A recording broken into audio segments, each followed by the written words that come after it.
اعوذ باللہ من الشیطان الرجیم بسم اللہ الرحمن الرحیم۔ السلام علیکم پیارے بچوں، میں ہوں آپ کا دوست عبد الرحمن۔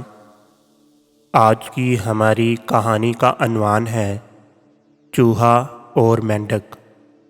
تو کہانی شروع کرنے سے پہلے تمام بچوں سے التماس ہے کہ وہ پیارے آقا صلی اللہ علیہ وآلہ وسلم کی پاک بارگاہ میں ایک مرتبہ درود شریف کا نذرانہ پیش کریں۔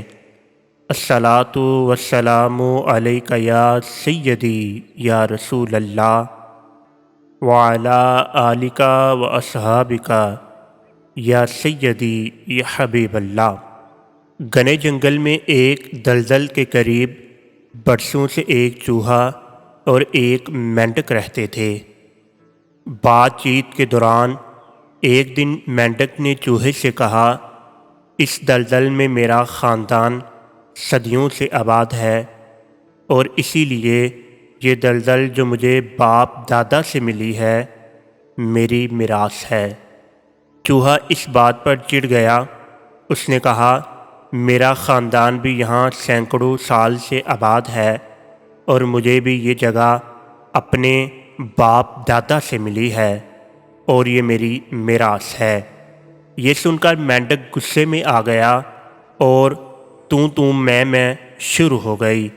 بات اتنی بڑی کہ ان کی دوستی میں فرق آ گیا اور دونوں نے ایک دوسرے سے بولنا چھوڑ دیا۔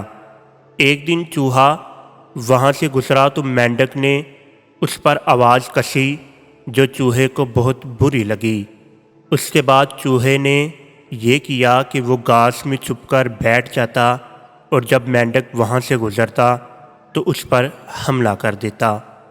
آخر تنگ آ کر ایک دن مینڈک نے کہا، اے چوہے، تو چوروں کی طرح یہ کیا چھپ چھپ کر حملہ کرتا ہے؟ مرد ہے تو سامنے میدان میں آ تاکہ کھل کر مقابلہ ہو اور تجھے میری قوت کا پتہ چلے۔ چوہے نے یہ بات قبول کر لی اور دوسرے دن صبح مقابلے کا وقت مقرر ہوا۔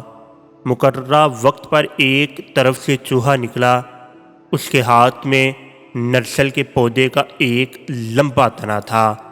دوسری طرف سے مینڈک آگے بڑھا، اس کے ہاتھ میں بھی ایسا ہی تنکا تھا۔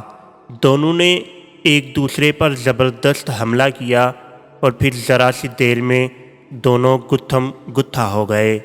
ابھی یہ لڑائی جاری تھی کہ دور ہوا میں اڑتی ہوئی ایک چیل نے دیکھا کہ ایک چوہا اور ایک مینڈک آپس میں گتھم گتھا ہو رہے ہیں۔ وہ تیزی سے اڑتی ہوئی نیچے آئی اور ایک جھپٹے میں دونوں پہلوانوں کو اپنی تیز نکیلے پنجوں میں دبا کر لے گئی۔ اب وہاں چوہا ہے نہ مینڈک، دلدل اب بھی موجود ہے۔